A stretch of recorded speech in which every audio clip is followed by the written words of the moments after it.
Bah voilà, super match aujourd'hui. Ça fait vraiment plaisir d'avoir gagné ce match. Bah voilà, on a bien étudié l'équipe, on a bien étudié le FC Thun. On savait que c'était difficile à gagner chez eux aujourd'hui, qu'il fallait qu'on fasse un gros match défensif et puis aussi offensif. Puis voilà, on a concrétisé nos occasions, ça fait du bien. 4 buts, marquer 4 buts ici à Thun, je pense pas que c'est très facile. Il n'y a pas beaucoup de gens qui l'ont fait. Et puis voilà, on a marqué nos occasions. Thomas nous fait un super arrêt quand il y avait 2-2. Je pense que c'était super important et puis très belle victoire collective. Guten Abend, meine Damen und Herren, begrüße euch ganz herzlich zu der Medienkonferenz. Bonsoir, mesdames et messieurs. Bienvenue à la conférence de presse après le match Thun contre Lausanne avec les deux entraîneurs, Fabio Celestini et Mauro Lustrinelli. Monsieur Celestini, votre statement du jeudi. C'est vrai qu'on a pris un but un petit peu bête en mi-temps. Je crois qu'on était plutôt bien rentré dans le match. Après, on n'a pas un plan de jeu par rapport au pressing que normalement Thun exerce sur ses adversaires. C'est une des équipes les mieux organisées de Suisse. C'est l'organisation la plus dense, et c'est vrai qu'ils sont extrêmement compacts. C'est un bloc extrêmement difficile à bouger. On avait essayé à l'entraînement effectivement de sortir avec 5, même si on jouait 4-3-3 en phase offensive. Sur notre zone, je sortais avec 5, ça a bien marché, même s'il y a eu pas mal d'erreurs techniques. Le premier but de Thun l'a montré. Il y avait un peu le soleil apparemment en première mi-temps où Cololi a eu un petit peu de problème, mais c'est vrai que assez satisfait de la première mi-temps, on a eu une bonne maîtrise du jeu. Et c'est vrai que sur la deuxième mi-temps, avec les buts, ce que je reproche à mon équipe surtout, c'est la perte de maîtrise totale du match après les buts. À chaque fois qu'on revient, qu'on mène, c'est à chaque fois un petit peu de stress, on a beaucoup de mal à poser notre jeu, on a beaucoup de mal, on perd beaucoup trop de notre jeu avec le ballon, et c'est vrai qu'après là on souffre. Donc c'est vrai que le match aurait pu basculer du côté de Thun. En ce moment il bascule du côté de Lausanne, donc voilà, il faut continuer avec cet état d'esprit. Donc je suis content de l'état d'esprit. Il faudra vraiment améliorer beaucoup de choses dans la gestion du match. Merci beaucoup, Monsieur Celestini. Mauro Lustrinelli, was sagst du zu diesem Spiel von heute Abend? Gut, ich glaube, Fabio hat vorher sehr gut das Spiel analysiert. Heute haben wir unseren Fußball nur für 30 Minuten von Zeit und leider nicht für 90 Minuten. Die Leistung war nicht so toll wie gegen Sion, wo dort haben wir wirklich eine ganz gute Aggressivität und ein gutes Umschaltspiel gezeigt. Wobei trotzdem könnten wir 4, 5 große Torchancen kreieren. Und auf 2-2 hatte ich wirklich gedacht, jetzt haben wir das Spiel im Griff. Aber leider haben wir das Tor bekommen und am Ende, ich glaube, Lausanne hat verdient gewonnen. Merci vielmals, Mauro Lustrinelli. Gibt es Fragen? Oui, bonsoir Fabio. Juste avant le but de Cololi, on t'a vu de la tribune demander à Elton de faire plus de chemin avec le ballon, de venir créer une sorte de surnom, et c'est ce qui se passe sur le but. Alors déjà, est-ce que tu peux nous expliquer un petit peu ce que tu cherchais à amener, et puis la satisfaction que ça apporte quand on demande quelque chose, ça prend forme, quoi.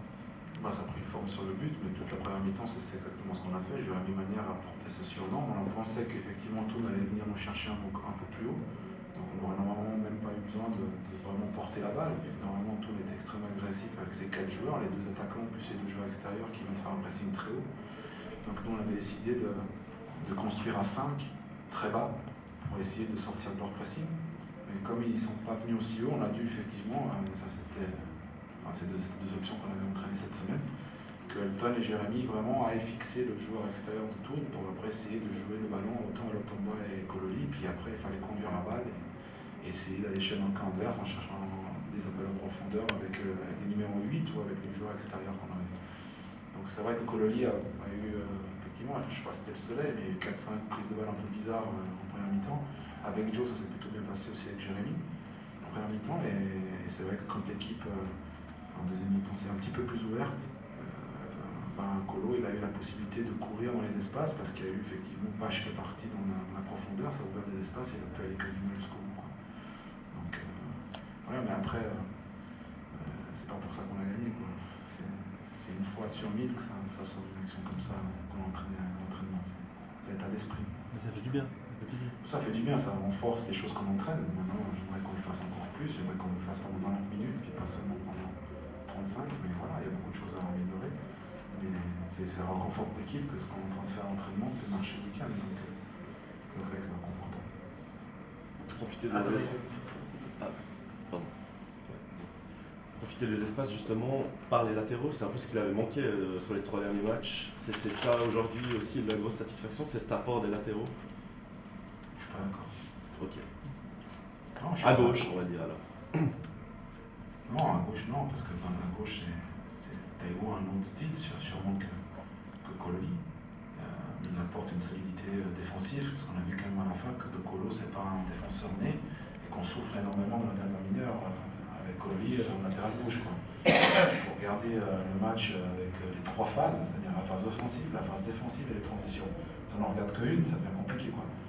Donc Taiwo est actuellement effectivement en manque de cet apport offensif que peut nous apporter des fois Kolo, ou même Geta quand il est là. Mais il nous apporte une solidité défensive et une présence physique, et puis surtout une solidité technique très importante parce qu'il ne perd jamais la balle. Et c'est vrai qu'aujourd'hui, Kolo a fait ce qu'il devait faire, mais après on a souffert aussi défensivement. Donc ce qu'on gagne d'un côté, on perd un petit peu de l'autre. Les équilibres sont très difficiles à trouver, et malheureusement on n'a pas encore trouvé le joueur parfait. Il préfère quoi alors entre les deux? Je préfère gagner, moi. Ok. Donc, non, ça m'est égal. Ça m'est égal. Quand on a Kolo, on joue d'une certaine manière. Quand on a Taille, on essaie d'animer d'une autre manière. C'est 2 joueurs qui sont très importants et j'aime bien avoir Kolo aussi un peu plus haut pour qu'il défende un petit peu moins et puis qu'il attaque un petit peu plus. Donc, je préférerais avoir Taiwo de latéral et puis Kolo un peu plus haut. Ça, c'est ce que je préfère. Des autres questions? Ouais. Quand même un mot sur le buteur, sur Nassim. Qu'est-ce que ça apporte dans une lutte aussi intense pour se sauver, de savoir qu'on fait des efforts mais qu'on a un buteur devant qui peut la mettre au fond? Enfin, Je pense que Nassim, il lui manque 3-4 buts quand même encore. Parce qu'il se crée par match 4 à 5 opportunités nettes. Vraiment nettes. Même dans Getse, il en a eu 3 ou 4 très nettes. Contribuer, c'était pareil. Donc après, il met des triplés. Quoi.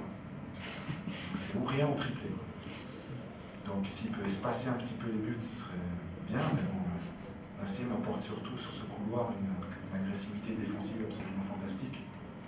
Et c'est de nouveau, il faut voir les joueurs sur toutes les activités. Et Nassim est fantastique sur son couloir dans la phase défensive, ce qui ne lui empêche pas de marquer des buts. Comme Getse, il a défendu fantastiquement bien sur le couloir avec Menou Malamanchi et avec Monzi, avec Taiwo. Ils ont fait un travail fantastique les deux, ce qui n'a pas empêché de se créer 4 à 5 occasions nettes. Donc j'espère que ça lui donnera la confiance nécessaire pour que chaque match, les occasions qu'il se procure, il puisse en mettre 1 ou 2. Mais c'est vrai que c'est important pour nous qu'on sache que Nassim est là, parce que c'est vrai que Pâques aujourd'hui, ça fait depuis Lucien qui ne marque pas, et que si on n'a pas Nassim, c'est un peu plus compliqué. Ok, merci beaucoup.